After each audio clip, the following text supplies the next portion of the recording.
So here's what you should have done if you were a Nazi and you wanted to win the war. You should have enslaved the Jews and the Gypsies and had them work, right? You should have had them work for the benefit of the victory, and then if you wanted to, you liquidate them afterwards. That's the logical thing to do if you want to win. And we assume that Hitler wanted to win. But that's not a very intelligent assumption. Why would you assume that? He wasn't exactly a good guy. So why should we assume that he was aiming at the good that he was promoting, even in his own terms, right? The glorious, everlasting Third Reich, right? That'll rule for 1,000 years and be a bastion of civilization and music, because that's the sort of thing he purported to be interested in. Well, so what do you do with the Jews and the Gypsies? Well, round them up, fine. Enslave them, fine. You don't kill them. You certainly don't devote a substantial proportion of your war resources while you're losing to accelerate the rate at which the extermination is taking place. Because that's a bit counterproductive, unless what you're aiming at is the maximum possible mayhem in the shortest period of time.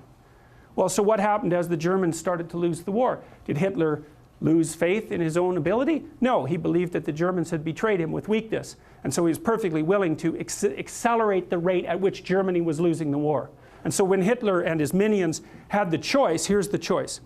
You can suspend your unnecessary demolition of people, win the damn war, and then pick it up afterwards. Or while you're losing, you can just accelerate the mayhem even though it's counterproductive. It's like, what'd they pick? Well, they picked to accelerate the mayhem. And so to me, there's an old psychoanalytic idea. I think this was derived by Jung. If you can't figure out what someone is doing or why, look at the outcome and infer the motivation. If it produces mayhem, perhaps it was aiming at mayhem. Now, you have to use that dictum carefully. If someone's irritating you, maybe it's because you're irritable and you should sort yourself out, but maybe it's because they're actually aiming at irritating you. And that's the actual motivation. So perhaps not, but it's another tool in your analytical armament.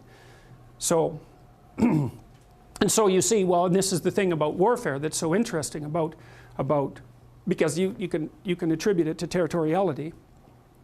You can attribute it to a war for resources. That's what I would say, wretchedly simple-minded economists presume.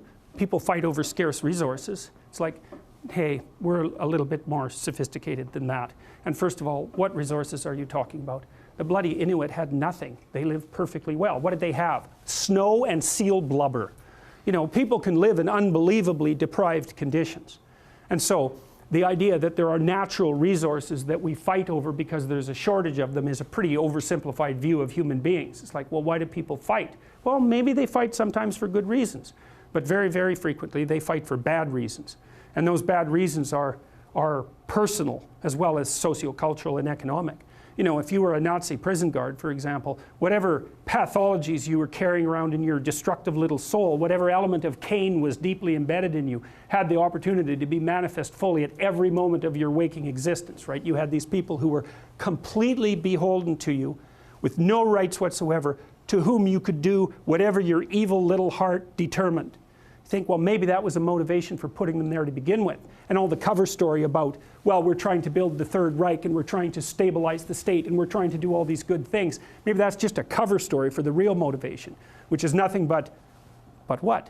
The construction of death camps that killed 6 million people. How about that? And the obliteration of 120 million people on the planet, and the leaving of Europe in ruins. Maybe that was the motivation. Or are we going to attribute to Hitler the highest possible motives? Say, no, it's an archetypal manifestation of Cain. Now, he's going to put up a front that says, well, I'm your savior. It's like, well, destructive people think that Cain is their savior.